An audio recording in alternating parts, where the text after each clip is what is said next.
Ok, vamos a dar inicio entonces al webinar. ¿Cómo implementar el proceso RCM acorde a la norma SAE J1011?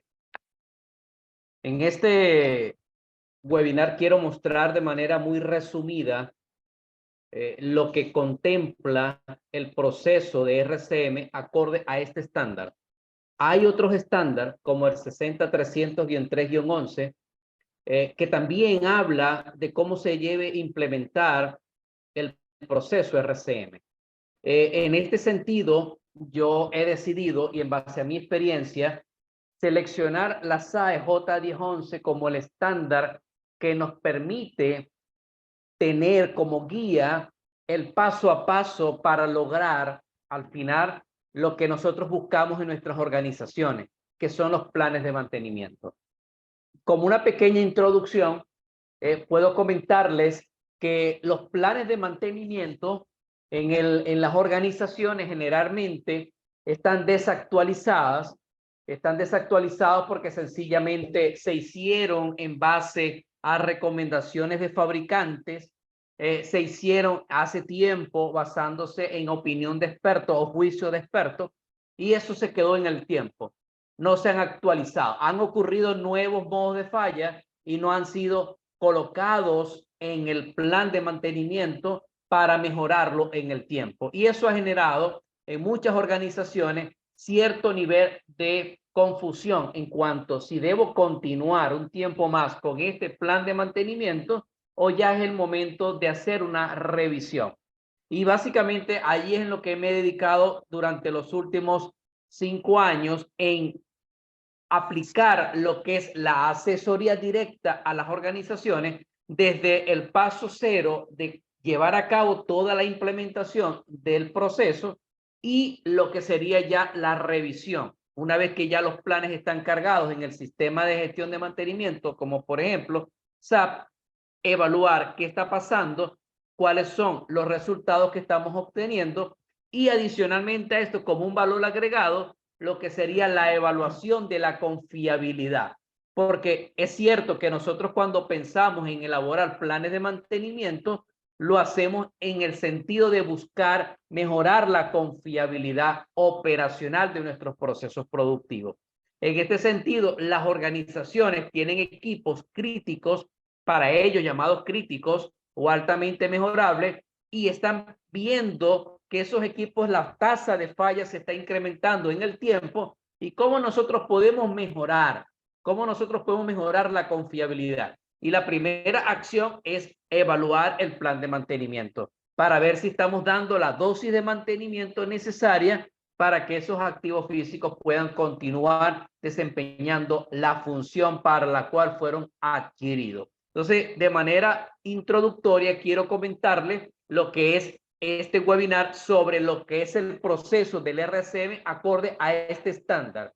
Lo que yo voy a mostrar en esta presentación cumple y excede un poco lo que establece la norma como requisitos para poder llamarse RCM. Es decir, todo lo que se vaya a llamar RCM debería de cumplir o exceder lo que es el proceso acorde a la SAE J1011. Para con los que aún no he tenido la oportunidad de interactuar en otros webinars, cursos o talleres, mi nombre es Edgar Fuenmayor, soy ingeniero mecánico con maestría en gerencia de mantenimiento, especialización en ingeniería de confiabilidad, analista de vibraciones, profesional certificado en mantenimiento y confiabilidad, profesor universitario, coautor de 2 libros, articulista, conferencista de trabajo de ingeniería de confiabilidad, mantenimiento y gestión de activos en eventos nacionales e internacionales. Ya cuento con más de 20 años de experiencia en mantenimiento, confiabilidad y gestión de activos y actualmente me desempeño como consultor senior para diferentes procesos productivos o organizaciones en Latinoamérica, Centroamérica y el Caribe, llevando a cabo asesorías a nivel de confiabilidad, mantenimiento y gestión de activos. ¿Cómo sería el proceso de implantación del RCM? Esta es una manera muy resumida de cómo es el paso a paso. La fase inicial está conformada por lo que es el equipo de trabajo. Ese equipo de trabajo que debe estar conformado principalmente por un facilitador, por un líder que conozca la metodología. Ese facilitador, por supuesto, tiene que tener el dominio absoluto de la metodología de RCM, conocer muy bien la norma para poder guiar, para poder liderizar al grupo de trabajo. Y luego vamos a lo que es la fase de implantación o implementación del RCM, que básicamente comienza con lo que es la selección, la identificación de los equipos. ¿Cuáles son los equipos que vamos a incluir en el proyecto? Eso es lo primero que la organización debe hacer. Se hace un análisis de criticidad. Se identifican los equipos críticos, semicríticos y no críticos. Se van a direccionar los esfuerzos y los recursos hacia los equipos críticos. Esos equipos críticos son a los que le vamos a hacer RCM. Y es lo primero que tenemos que identificar. En ese sentido, la norma no es muy específica en cómo se debe llevar a cabo un análisis de criticidad, pero existen estándares como por ejemplo la ISO 31000 de gestión del riesgo que puede orientar a cómo evaluar el riesgo, porque el análisis de criticidad es un análisis de riesgo. Es decir, es una evaluación de lo que es la frecuencia de falla por la consecuencia de la falla, evaluando lo que sería el riesgo, el impacto del riesgo. En este sentido, vamos a evaluar qué pasa con los equipos. Hay unos equipos que son más críticos que otros cuando los comparamos en función a la frecuencia o a las consecuencias de la falla, y eso nos va a permitir a nosotros seleccionar cuáles van a ser esos equipos que inicialmente nosotros vamos a incluir en nuestro proyecto de RCM.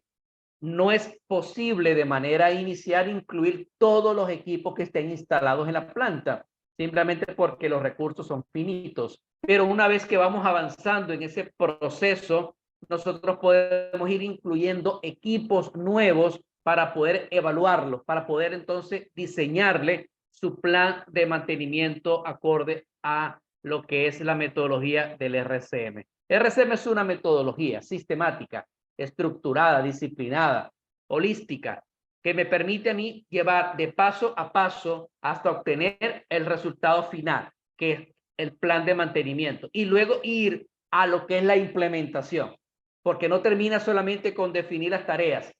Muchas organizaciones han cometido errores porque simplemente consideran que ya al definir las tareas hasta ahí llegó. No, luego viene el paso de la implementación.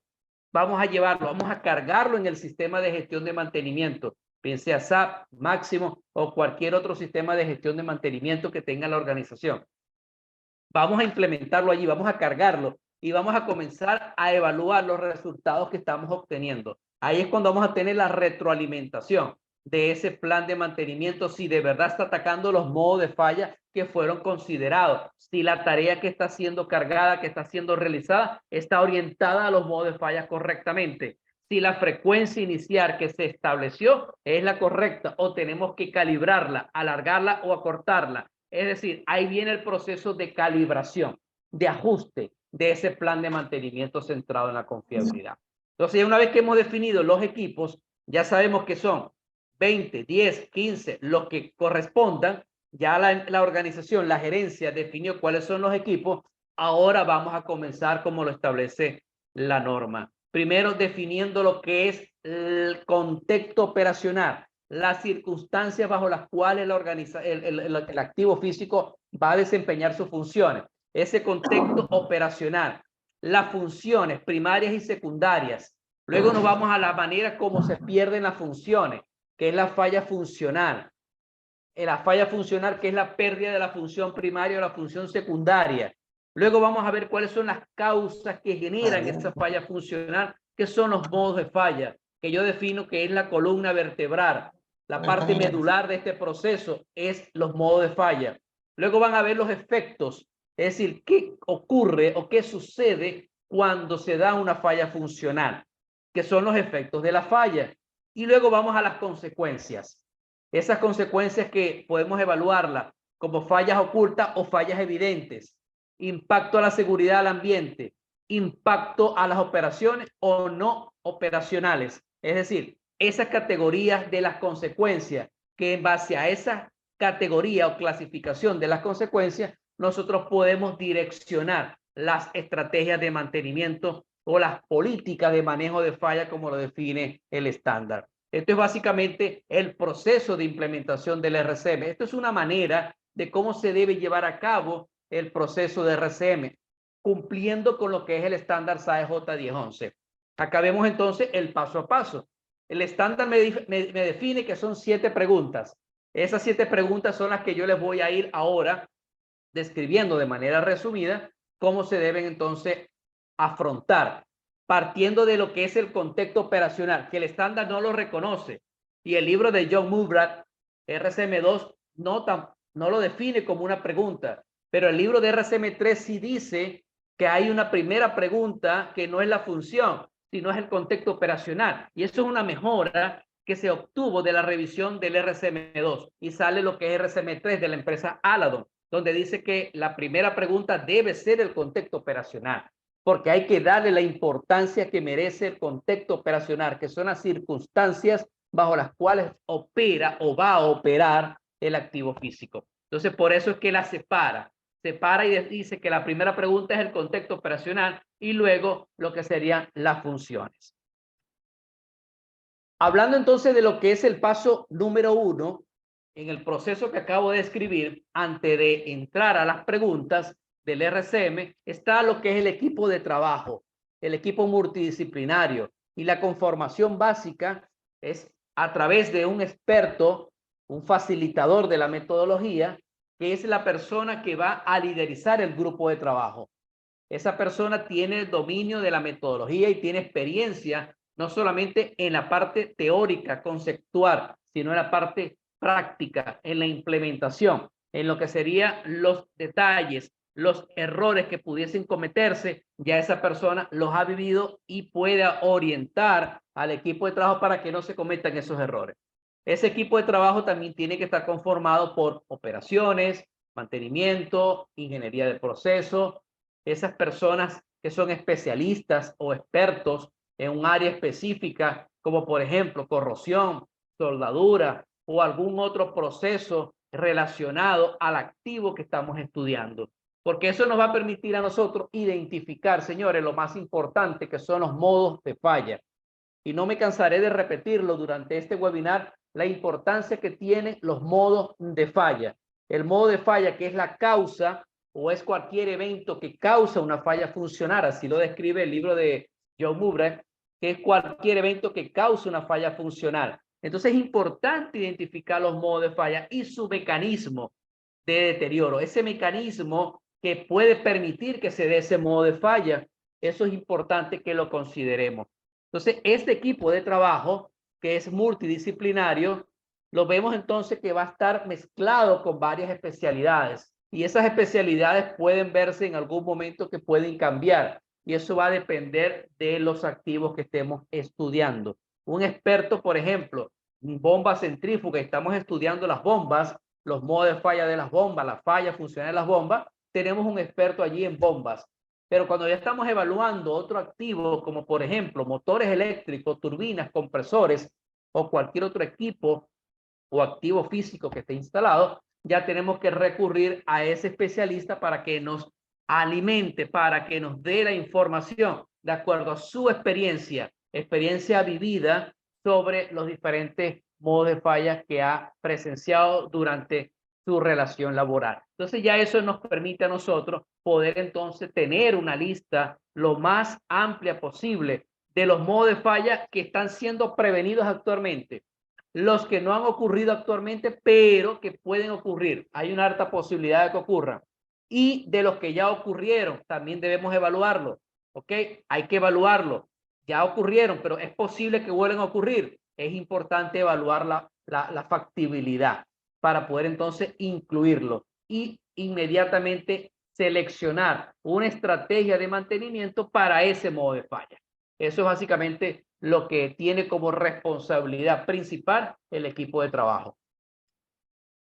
Ahora, analizando este mismo diagrama que ya les había mostrado, la selección del sistema, definición del contexto operacional, es lo que les comentaba, el análisis de criticidad y las circunstancias bajo las cuales va a operar el sistema o el equipo instalado en ese sistema. Por ejemplo, ¿cuáles serían el paso a paso en nuestra experiencia? Nosotros como empresa, cuando asesoramos RCM, ¿qué hacemos? Nosotros mostramos este paso a paso. Y lo primero que nosotros pedimos es definir un contexto operacional, circunstancias bajo las cuales va a operar el equipo, lo más detallado posible, incluir imágenes, fotografías, planos, diagramas de flujo de proceso o cualquier otra información relevante que tenga relación con lo que estamos evaluando o que estamos tomando como equipo para llevar a cabo un RCM. Es lo primero que nosotros hacemos. Y el facilitador, en este caso, nosotros como consultores orientamos a ese equipo de trabajo para que definen lo más amplio posible ese contexto operacional, para que luego, cuando vamos a la siguiente paso, ya nosotros tenemos claro qué es el contexto operacional, cuáles son las circunstancias o las condiciones de trabajo de ese activo físico. Por ejemplo, algunos factores del contexto operacional es el perfil de operación, variables de trabajo, presión, temperatura, caudal, pH, densidad, entre otras variables de proceso, ambientes de operación, la calidad, ¿ok? La calidad del producto, la disponibilidad de las entradas del proceso como combustible, aire o cualquier otra variable o cualquier otro fluido de trabajo. Algunas alarmas necesarias que debemos incluir, sistemas de vibraciones, niveles de vibraciones permisibles, hay que incluirlo. Variables principales a monitorear, como por ejemplo temperatura, la presión, el caudal, niveles de vibraciones. Es importante que nosotros definamos todo eso en el contexto operacional. Por ejemplo, si nosotros tenemos un contexto operacional y acá tenemos una rueda, una llanta, un caucho, y observamos que tenemos el contexto A, fíjense cómo este pavimento puede tener condiciones de trabajo básicamente muy buenas para que esto pueda circular sin problema. Y eso va a garantizar, ¿qué cosa? La confiabilidad en el tiempo. Que ese equipo no va a fallar en el tiempo porque las condiciones a las cuales se va a ver sometido aparentemente son las ideales. Es decir, ese activo ha sido seleccionado para un contexto operacional adecuado. Y si ese contexto operacional es el correcto, entonces no va a haber problema de fallas prematuras, ¿ok? Fallas funcionales, pérdida de la función primaria o secundaria de ese activo físico. Pero ¿qué pasa cuando nosotros cambiamos el contexto operacional? Y ahora no es la misma condición. Ya este contexto puede generar en algún momento algunas fallas funcionales o presencia de modos de fallas en ese activo físico. Y luego seguimos cambiando el contexto y ahora este contexto es mucho más rudo. Ahora fíjense el contexto C y el contexto A, las condiciones cambian, las condiciones de trabajo cambian. Y si las condiciones de trabajo cambian, por supuesto que el activo físico va a tener un comportamiento diferente. El desempeño de él va a ser completamente diferente de acuerdo al contexto operacional en el cual esté trabajando. Por esa razón, la velocidad de desgaste del componente debido al contexto operacional va a variar en función a cada escenario, a cada condición de trabajo. Si las condiciones cambian, nosotros podemos acelerar el desgaste, es decir, por condición. En este caso, por desgaste u uso normal del activo, cambia el contexto operacional y cambian las condiciones básicamente de desempeño del activo físico. Entre lo que sería la evaluación del contexto operacional, tenemos las variables de entradas, servicio, controles, entre otras variables de entrada a un proceso X. Ese proceso que básicamente nos va a permitir a nosotros tener unas variables de salida o un proceso de salida que son productos primarios, productos secundarios, pueden haber desechos y controles y alarmas. Eso es básicamente la función deseada, lo que tenemos como variables de salida. Y eso va a estar vinculado con las variables de entrada, en base a lo que entra al proceso y cómo el proceso o la función se realiza, nosotros vamos a tener las variables de salida. Y eso es lo que nosotros llamamos las funciones deseadas. Estas funciones deseadas que tenemos acá como variables de salida son las que nosotros estamos buscando. Y para poder ese producto final, es decir, que la bomba descargue 800 galones por minuto desde el tanque X al tanque Y, succiones de un tanque X y la envía a un tanque Y, 800 galones por minuto, para que se pueda cumplir esa función, es importante tener todas las variables en control. Si no tenemos las variables en control, no vamos a poder lograrlo. Puede ser que la bomba descargue 900 o puede ser que descargue 700, pero no está descargando lo que el usuario quiere. Y uno de los principios más importantes del RCM es que el activo físico haga lo que el usuario quiere que él haga. Es decir, que mi bomba haga lo que yo quiero que ella haga, es decir, para la cual la adquirí. Si yo la adquirí para que me descargue una cantidad de un fluido de trabajo en un tiempo específico, eso es lo que quiero que haga. Si no lo hace, para mí está en falla funcional, porque no está haciendo lo que yo quiero que haga. Y eso es un principio fundamental del RCM. Como segundo paso, nosotros pedimos que haga un sistema básicamente de lo que es la descripción de los sistemas, subsistemas y elementos. Es decir, tenemos básicamente que definir, describir el sistema como tal, el despiece del sistema, el despiece del subsistema y lo que serían los elementos, los ítems mantenibles. Hay que llegar hasta el ítem mantenible. Si tenemos la bomba, el RCM debe hacer un despiece de esa bomba y llegar hasta el ítem mantenible, hasta el eje, el impulsor, la voluta, los rodamientos, el sello. Hasta allí debemos llegar para identificar todos y cada uno de los modos de fallas que estén presentes en esa bomba, pero esa bomba está en un subsistema y este subsistema a su vez está en un sistema. Entonces, básicamente lo que tenemos que considerar. Acá puedo mostrar lo que sería el despiece de un sistema. Básicamente tenemos un sistema que esto es un equipo que está instalado en una planta embotelladora, donde tenemos un sistema hidráulico, un sistema mecánico, un sistema eléctrico, sistema de lubricación, sistema neumático y sistema estructural. Eso es lo macro. Ahora, a ese nivel no vamos a hacer el RCM. Esto pudiese ser una llenadora, por ejemplo. A ese nivel no vamos a hacer el RCM. Vamos entonces a un nivel más bajo y llegamos al nivel del subsistema. Entonces, en ese mismo activo físico tenemos lo que es el subsistema de llenado, el subsistema de manejo, el subsistema de cilindros elevadores, el subsistema de coronado, el subsistema de potencia y subsistema de control. Pero a este nivel tampoco hacemos RCM. Simplemente lo que estamos es buscando el ítem mantenible de este equipo que es muy grande, que puede ser básicamente. Ya llegamos a la válvula de llenado, al sinfín, a los cilindros elevadores, a los coronadores, al panel de control y a los reductores. Es decir, de lo macro llegamos a lo micro. Allí sí vamos a hacer entonces lo que sería el RCM. Vamos ahora a todos y a cada uno de estos elementos que integran esta máquina, vamos a identificar su función, sus fallas funcionales, sus modos de falla, efectos de falla, consecuencias de la falla, y vamos a describir las tareas proactivas para eliminar esos modos de falla o para mitigar las consecuencias. Por ejemplo, acá tenemos una bomba, ¿ok? Acá tenemos lo que serían los elementos que integran esta bomba. Nosotros deberíamos de listar todos y cada uno de estos elementos para poder identificar cuáles serían esos modos de falla que pudiesen estar presentes en esta bomba. Esos modos de falla tenemos que identificarlos para poder entonces atacarlos a través de una tarea proactiva, una política de manejo de falla adecuada.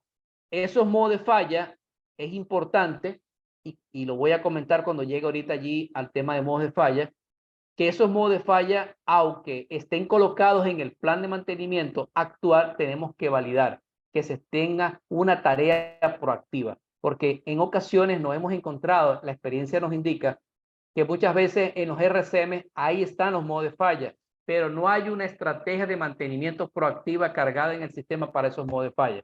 ¿Qué pasa con estos RCM? Y una de las frustraciones que se generan en las organizaciones es que cuando se carga el plan, el equipo continúa fallando de manera recurrente, su tasa de falla se sigue incrementando y es cuando se genera la decepción y se dice, ¿por qué aún no funciona el RCM?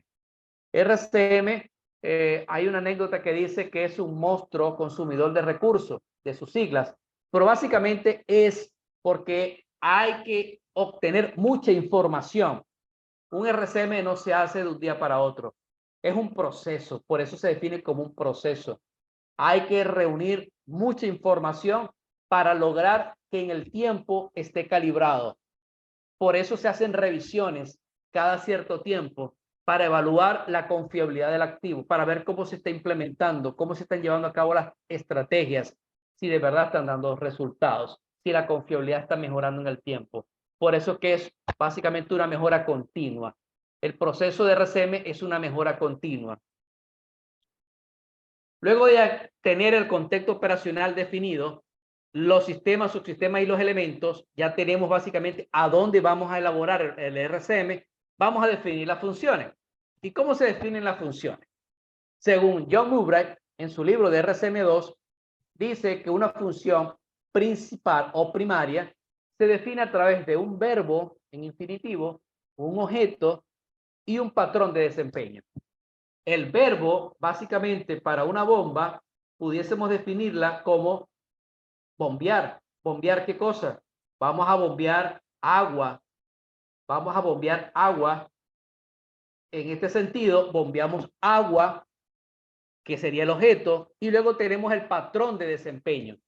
Esa agua que vamos a bombear tiene que tener unas características específicas, como presión, temperatura, el caudal, de dónde a dónde se va a llevar el agua.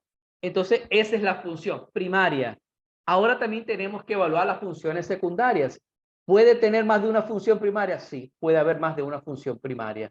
Entre más detalles demos en la función, más importante se va a tornar el RCM, porque vamos a tener más evaluación desde el punto de vista de la falla funcional y más modos de falla. Entonces, esa función primaria la tenemos que evaluar de esta manera como se está estructurando acá. Pero también tenemos las fallas secundarias. Esas funciones secundarias que son básicamente el acrónimo ESCAPES, que dice ecología y ambiente, seguridad estructural, contenedor, confort o control, apariencia, protección, economía, eficiencia, superfluo. Esto básicamente son las funciones adicionales que puede llevar a cabo un activo físico. No solamente la primaria, que es bombear el agua, sino también la secundaria, que es contener el agua. Ahí tenemos la función primaria y la función secundaria. Bombear agua y contenerla. Un tanque de almacenamiento tiene como función contener el fluido en su totalidad. Es decir, que no haya fuga. No puede haber una fuga del fluido, porque ya ahí no estaría conteniendo en su totalidad todo el fluido. Entonces, por eso que es importante, en el caso de los recipientes, almacenar y contener en su totalidad el fluido. En el caso de los equipos dinámicos, como por ejemplo lo más básico, que es una bomba centrífuga, no podemos tener fuga por el sello mecánico. Entonces, podemos tener el descargue de la bomba, pero sin fuga. Ya esa sería una función secundaria, que es la contención del fluido. Entonces, por eso es que es importante evaluar tanto las funciones primarias como las funciones secundarias. Y eso nos va a permitir luego lo que sería la evaluación de las fallas funcionales. En este caso, fíjate cómo tenemos acá una bomba, la que ya he comentado, que puede bombear o suministrar desde lo que sería el tanque X al tanque Y 1000 litros de agua por minuto. Ahora, ¿qué pasa con esto?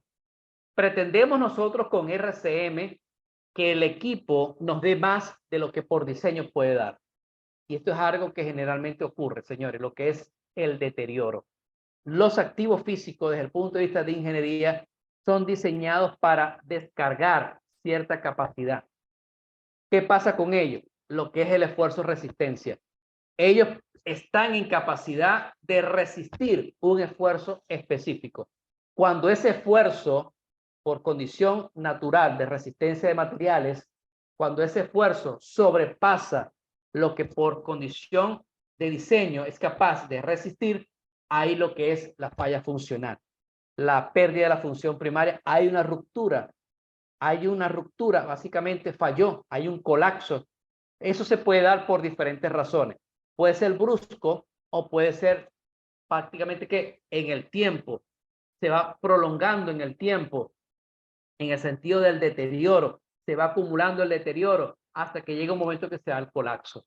En los equipos de contención de energía, en los tanques de almacenamiento, es muy normal si tenemos un fluido que estemos almacenado que sea corrosivo, esas paredes internas se pueden ver afectadas en algún momento y se va perdiendo el espesor de las paredes y en algún momento esa presión interna ya no es soportada por ese espesor, por esas paredes y genera entonces el colapso de ese tanque de almacenamiento.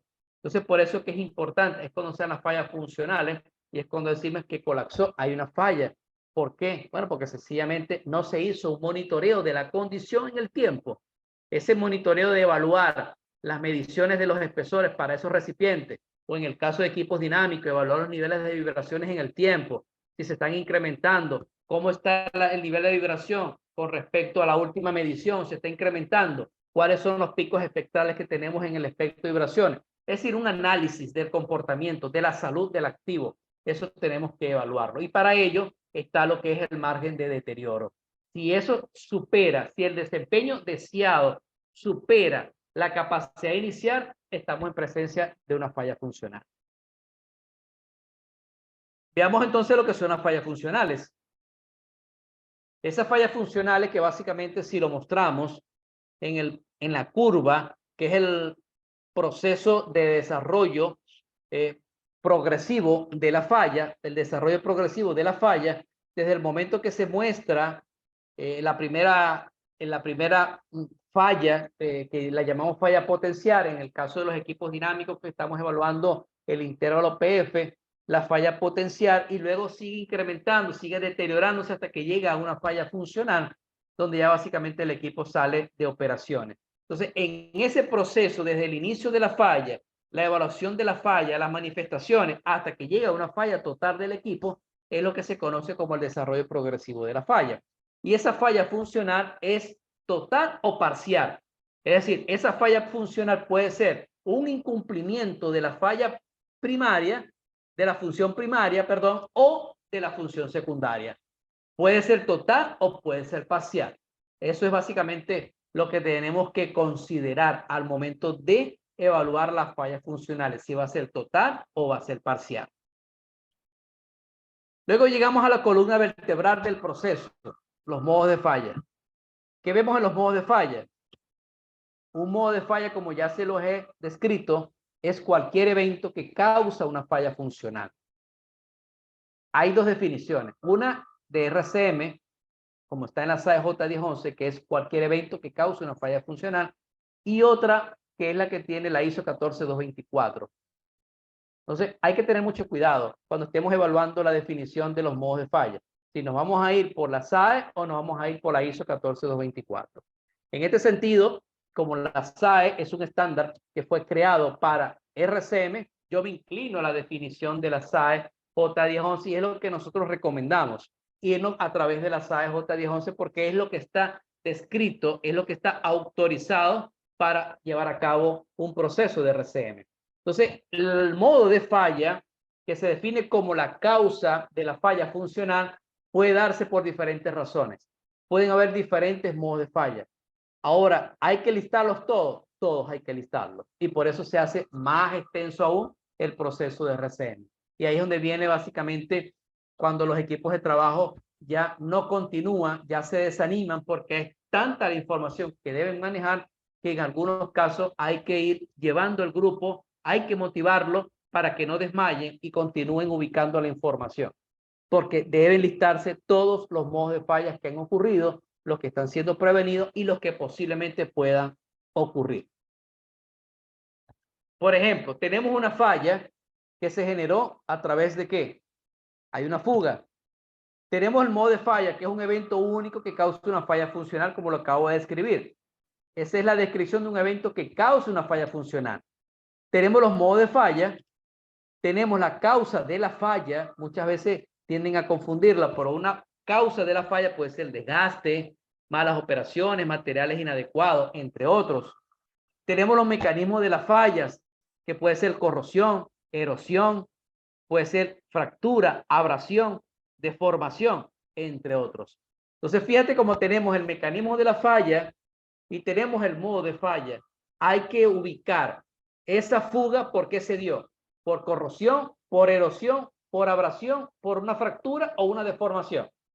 hay que ubicarlo. Por eso en RCM3 de la empresa Aladon, ellos muestran lo que sería el modo de falla a través de la causa de la falla y el mecanismo de la falla para poder ver la relación que existe.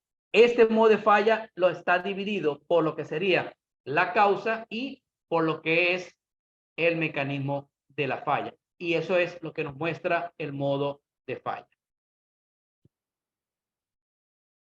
Cuando tenemos el modo de falla, lo podemos evaluar de dos maneras. A través de los planes de mantenimiento, que es un deterioro natural, y es lo que debemos considerar en el RCM. En el plan de mantenimiento va a ir el deterioro natural, lo que ocurre de manera natural por uso y condición normal del activo. Ahora, el deterioro forzado no lo vamos a incluir, eso lo vamos a hacer un análisis causa-raíz. Es decir, la participación o la intervención del hombre, del ser humano, que originó un modo de falla, eso no lo vamos a incluir en el proceso de RCM. Eso lo vamos a analizar a través de análisis causa-raíz. Ubicar las causas raíces para eliminarlo y que eso no vuelva a ocurrir. ¿Qué vamos a incluir en el plan de mantenimiento? El deterioro natural, lo que ocurre por condición y uso normal del activo en el proceso productivo bajo las circunstancias a las cuales está instalado el activo físico, es decir, el contexto operacional. Entonces es importante porque me he encontrado en algunos RCM que colocan la participación del hombre y eso es algo que no debe estar allí. Es otra metodología que se debe utilizar para analizarla como es el análisis causa-raíz. Veamos ahora lo que serían los efectos de la falla. Es decir, que un proceso RCM que esté conforme a la SAE J1011 debe preguntarse qué pasa cuando ocurre cada falla funcional. Por ejemplo, ¿cuáles son las evidencias? ¿De qué manera afecta al ambiente y a la seguridad? ¿Es necesario parar el proceso? ¿Hay impacto en la calidad? ¿Hay impacto en el servicio al cliente? ¿Se producen daños a otros sistemas? ¿Qué daños físicos ocasiona la falla? Entre otras preguntas que podemos hacer. Horas de parada, algunos síntomas. ¿Qué pasa cuando ocurre la falla funcional? No las consecuencias. ¿Qué pasa cuando ocurre una falla funcional? Eso es lo que nos va a permitir a nosotros dar respuesta a las consecuencias, que es la siguiente pregunta. Por eso que es secuencial. Contexto operacional, funciones, falla funcional, modo de falla, efectos de falla. Ahora, luego de los efectos de la falla, vamos a responder las consecuencias de la falla. Básicamente, con esta información que nos suministra las preguntas que nos hacemos en efectos de falla, vamos a poder dar respuesta a las consecuencias de la falla. Por ejemplo, ¿cómo podemos clasificar las consecuencias? Fallas ocultas, es decir, que no son evidentes al operador o al mantenedor en condiciones normales de operación. Y eso es un tema interesantísimo, el tema de las fallas ocultas. Esas fallas ocultas que generalmente no le damos importancia y que cuando ocurren o cuando necesitamos la función de ese activo no se puede dar porque está en falla y se genera lo que se llama fallas múltiples. Es decir, falla el equipo principal y el equipo que está en stand-by o respaldo ya estaba en falla y no lo sabíamos porque era oculto y se genera una falla múltiple. Y tenemos las fallas que son evidentes, que pueden ser, por ejemplo, la prioridad, seguridad y ambiente, operacionales y no operacionales. En algunos casos nos preguntamos, cuando se da este modo de falla, ¿se genera alguna afectación? ¿Se puede matar o herir a un ser humano? ¿Se puede dañar al ambiente? Si no es así, entonces nos vamos. ¿Qué pasa cuando se da este modo de falla? Afecta la producción. Hay reducción de flujo. Hay menos unidades de producción. ¿Qué pasa con el proceso productivo? ¿Se ve afectado de manera considerable? No. Entonces simplemente es una consecuencia no operacional y lo único que se genera como consecuencia es la reparación propiamente dicha. Ese es el análisis que se debe hacer de las consecuencias. Pero el tema de las fallas ocultas no es tan sencillo como se puede mostrar. Hay que evaluar, incluso hasta calcular el intervalo de búsqueda de falla a través de lo que es un mantenimiento detectivo. Así lo define RCM2 en su libro, en lo que es el intervalo de búsqueda de falla, y la SAE J1011 también lo define como el intervalo de búsqueda de falla. Hay una ecuación básica allí para poder determinarlo. Y es importante, si estamos en presencia de esas fallas ocultas, ¿qué tenemos que hacer? Cada cierto tiempo hay que hacer una prueba funcional para evaluar si está o no está en falla oculta. Eso es importante, señores. Mucho cuidado con esto, porque en mi experiencia en los procesos de RCM, las fallas ocultas no las analizan, no las consideran, no se pregunta si puede haber una falla oculta y que se pudiese dar una falla múltiple. Veamos ahora lo que sería la selección de las tareas. Ya nos hemos respondido básicamente todo y llegamos a lo que nosotros estamos buscando. La política de manejo de fallas, las estrategias proactivas, que son predictivas o que son preventivas. ¿Cuáles son esas tareas de mantenimiento que debo realizar para que ese modo de falla no ocurra? Por ejemplo, esas tareas proactivas deben ser técnicamente factibles y merecer la pena hacerlo, es decir, económicamente rentables. Muchas tareas son técnicamente factibles, es decir, que van a atacar al modo de falla, pero económicamente no son rentables. Es mucho más costoso realizar la tarea que dejar operar hasta la falla, como política de manejo de falla. Entonces, por eso es que es importante la evaluación, la parte técnica y la parte económica. Debemos analizarla. Puede ser técnicamente factible, pero merece la pena hacerlo desde el punto de vista económico. Sí, entonces vamos a hacerla. Para eso tenemos el diagrama de decisión del RCM de acuerdo a la SAE J1012, que nos muestra las preguntas que debemos hacernos para saber si esa tarea es técnicamente factible y económicamente rentable. Por ejemplo, una rueda de las tareas de mantenimiento pudiese ser esta, donde están básicamente las estrategias de mantenimiento, comenzando de lo que es el mantenimiento basado en la condición, que puede ser estrategias de lubricación, servicio, limpieza, mantenimiento autónomo, aquello que está vinculado con lo que es el TPM o mantenimiento productivo total, el recorrido de planta y la inspección, verificación y mantenimiento basado en la condición. Todo esto son estrategias basadas en la condición. Es decir, que el activo queda en condición de poder realizar la función para la cual fue adquirido. Ya luego de acá, ya tenemos entonces lo que serían las estrategias asociadas a la parte preventiva, lo que lo define el RCM2 como el reacondicionamiento cíclico. Luego sería la sustitución cíclica o el descarte. Primero, la restauración o el reacondicionamiento cíclico, que es una tarea preventiva, o el descarte o sustitución cíclica, que también es una tarea preventiva. Cada cierto tiempo voy a reemplazarlo. ¿Qué pasa con una bomba? Reemplazamos el filtro de succión cada cierto tiempo. Eso es un descarte. ¿Qué pasa con el activo? Se hizo un descarte del filtro, pero no se hizo un descarte de la bomba. La bomba quedó básicamente reacondicionada. Entonces se hizo un reacondicionamiento de la bomba, pero se hizo un descarte o una sustitución cíclica del filtro o del sello mecánico. Tenemos lo que es la verificación operativa, que es la búsqueda de fallas para las fallas ocultas. Tenemos el rediseño, ya cuando básicamente no podemos aplicar otra estrategia de mantenimiento, tenemos que irnos básicamente al rediseño. Y finalmente, lo que sería el mantenimiento a rotura, que es operar hasta la falla o run to failure, que básicamente es la última estrategia de mantenimiento que tenemos que considerar. Sin embargo, muchas organizaciones la consideran basándose en la evaluación económica, que en algunos casos se puede dar, no solamente económica, sino también técnica, porque en algunos casos no se identifica una estrategia de mantenimiento proactiva para un modo de falla en particular. Entonces, cuando se lleva a cabo lo que sería la operación de run to failure. Entonces, debemos irnos preguntando cuál de estas estrategias en este orden son las que nosotros debemos seleccionar. De acuerdo al diagrama de decisión, primero es mantenimiento basado en la condición, el llamado mantenimiento predictivo.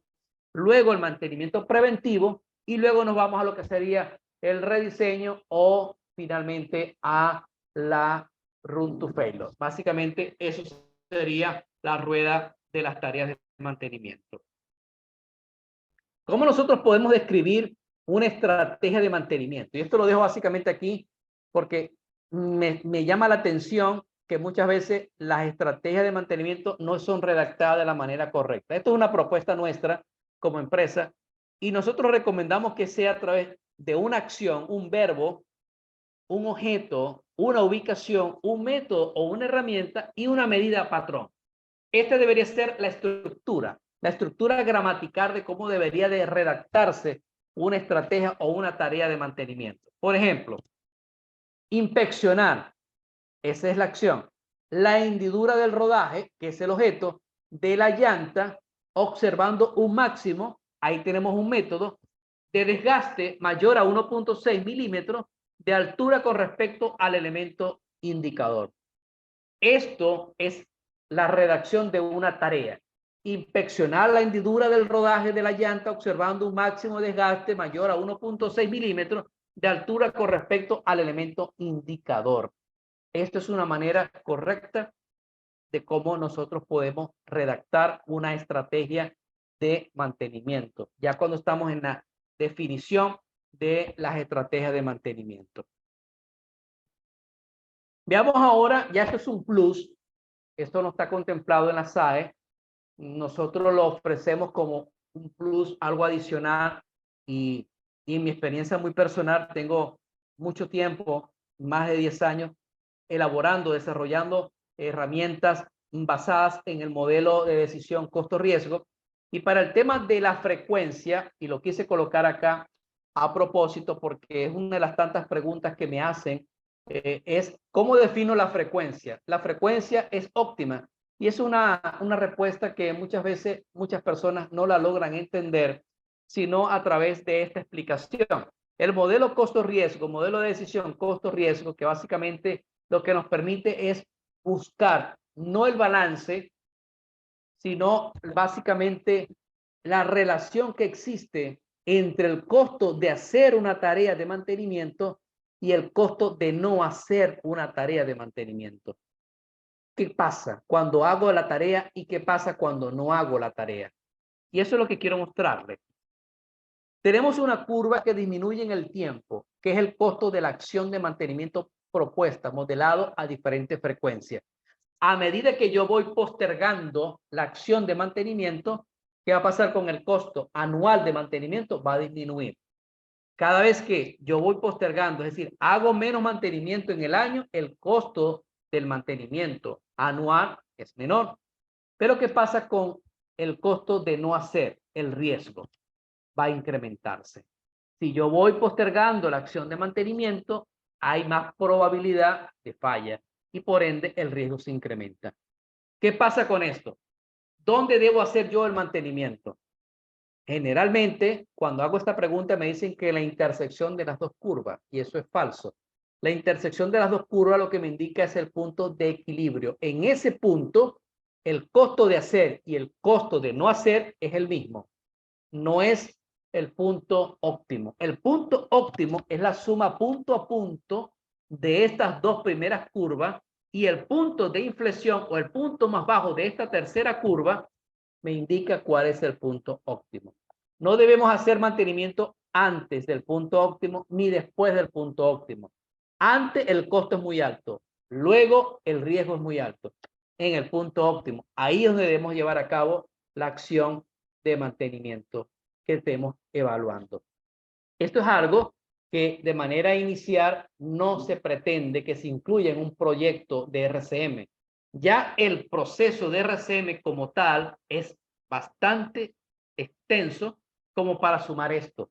Esto va en un proceso de optimización del RCM. Va como un plus. Ya luego que tengamos resultados del RCM, vámonos entonces a optimizarlo. Y una manera de optimizarlo es a través de la calibración, la optimización de la frecuencia de mantenimiento preventivo. Por ejemplo, acá quise mostrar este ejemplo una herramienta que he desarrollado a través de lo que sería el análisis de confiabilidad. Si tenemos tiempos de operación del equipo, esos tiempos de operación nosotros los podemos caracterizar probabilísticamente, podemos identificar el mejor ajuste de esos tiempos de operación a través de las diferentes distribuciones y seleccionamos, por ejemplo, Weibull, que es la mejor distribución que se adapta a esos tiempos de operación. Y una vez que ya tengamos eso, nosotros podemos evaluar no solo la confiabilidad para un tiempo misión, sino también a través de lo que sería el costo planeado, que es el costo de hacer, y el costo no planeado, que es el costo de no hacer, las consecuencias, yo puedo evaluar la frecuencia óptima de mantenimiento preventivo. Yo puedo, a través de esta herramienta, puedo obtener no solamente la confiabilidad para un tiempo misión, sino el tiempo medio para la falla, la desviación estándar, los parámetros de la distribución probabilística que hizo mejor ajuste. Podemos obtener la disponibilidad si tenemos tiempos de recuperación y adicionalmente a eso me dice cuál es el mejor ajuste de las distribuciones que estén programadas. Nos muestra las gráficas de la confiabilidad, probabilidad de falla, tasas de falla y función de densidad. Y nos muestra el papel probabilístico de Weibull, la recta de la confiabilidad a través del método mínimos cuadrados y lo que nosotros estamos buscando, la frecuencia óptima. En este caso de estudio, podemos observar a través del modelo de decisión costo-riesgo que la frecuencia óptima es 6 semanas. Aquí pueden observar, esto es un caso de estudio real, pueden observar la curva que se incrementa color naranja, que es el riesgo, la curva que disminuye en el tiempo, que es celeste, que es el costo planeado, y la curva gris, que es la suma punto a punto. El costo óptimo para las 6 semanas es de $27,27. Esto es un caso de estudio real. Entonces, quise mostrarlo para que vean cómo no solamente hasta llegar al tema de la estrategia de mantenimiento, sino todo lo que podemos hacer adicional a lo que me dice la norma SAE J1011, que es el tema de la optimización de la frecuencia de mantenimiento preventivo. Finalmente, quiero mostrarles lo que es el diagrama de decisión acorde a la SAE J1012. Este diagrama de decisión lo que me muestra es las preguntas que debo responder para poder saber si es oculta o es evidente las consecuencias. Y a través de eso me va a ir llevando de manera organizada para definir si es una estrategia predictiva, preventiva o simplemente me voy a operar hasta la falla o hago el rediseño. Considerando los criterios de efectividad y los criterios de factibilidad técnica. Este es el diagrama de decisión. Es importante aquellas personas que ya estén llevando a cabo el proceso de RCM o los que aún no lo hacen y lo piensan hacer, este diagrama estudien a conciencia. Cuando lo vayan a aplicar, muchos no lo hacen, seleccionan las estrategias sin evaluar este diagrama y cometen errores. Entonces es importante que nosotros evaluemos este diagrama al momento de definir las estrategias de mantenimiento.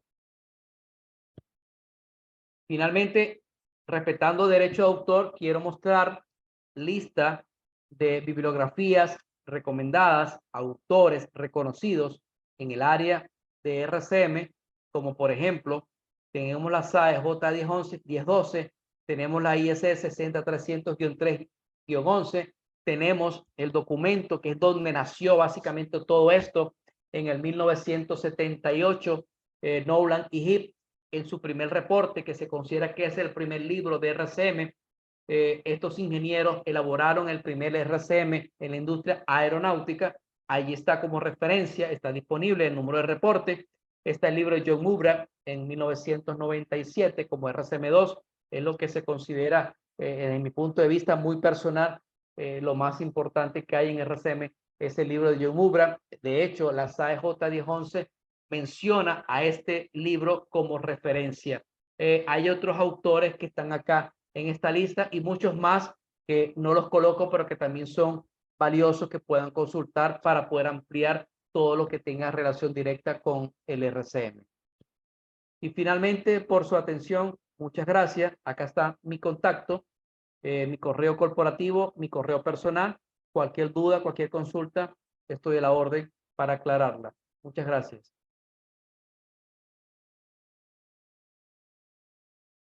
Muchas gracias, Edgar. Muchísimas gracias. Gracias por la presentación.